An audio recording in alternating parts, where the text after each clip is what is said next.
এগুলা ইনসাফ, ন্যায়, বিচার, মানবতা দেশে যদি না থাকে এরকমই হবে।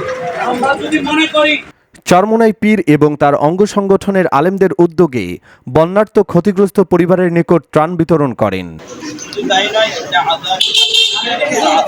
এবং গবাদি পশুর ও খাবার বিতরণ কার্যক্রমেও তাদের সাথে সৌজন্যে ইসলামী আন্দোলন বাংলাদেশের জেলা সভাপতি মোহাম্মদ তৈয়ব এবং সেক্রেটারি মোহাম্মদ নুরুল ইসলাম, থানা সভাপতি মোহাম্মদ গাজীউল হাসান, সেক্রেটারি মোহাম্মদ ফয়েজ আহমেদ, বুড়িচং থানা সাংগঠনিক সম্পাদক শাহিনুল ইসলাম, ইসলামী যুব আন্দোলন বুড়িচং থানার সভাপতি ফখরুল ইসলাম টিপু ও সেক্রেটারি মোহাম্মদ জসিম হাসান পারভেজ, বাংলাদেশ মুজাহিদ কমিটির সভাপতি মোহাম্মদ মাসুদ আহমেদ ইকরা এবং সেক্রেটারি মোহাম্মদ আবুল কাশেম এসমে উপস্থিত ছিলেন এবং ১ নং রাজারপুর ইউনিয়নের বারিশ্বর গ্রামের বন্যা ক্ষতিগ্রস্ত এলাকার সাধারণ জনগণ এবং তাদের মাঝে গবাদি পশুর খাদ্য বিতরণ করেন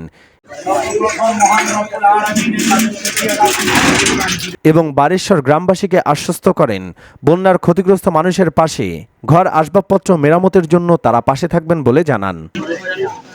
যে আমাদেরকে বিভিন্ন রকম মুসিবত দিয়ে আমাদের ইমানের যখন বলছেন তোমরা এভাবে ইমানদারের পরিচয় দিবা আর আমি এমনি গ্রহণ করে নেব, আমি কিছু পরীক্ষা নেব। এর মধ্যে পরীক্ষা হলো আল্লাহ এবং ক্ষতিগ্রস্ত পরিবারকে যথাযথ ক্ষতিপূরণের আংশিক কিছু চাহিদা পূরণ করে দিয়ে যাবেন বলেও জানান তারা। মহব্বত এবার দেখিয়েছে, আসলে এটা অতুলনীয়।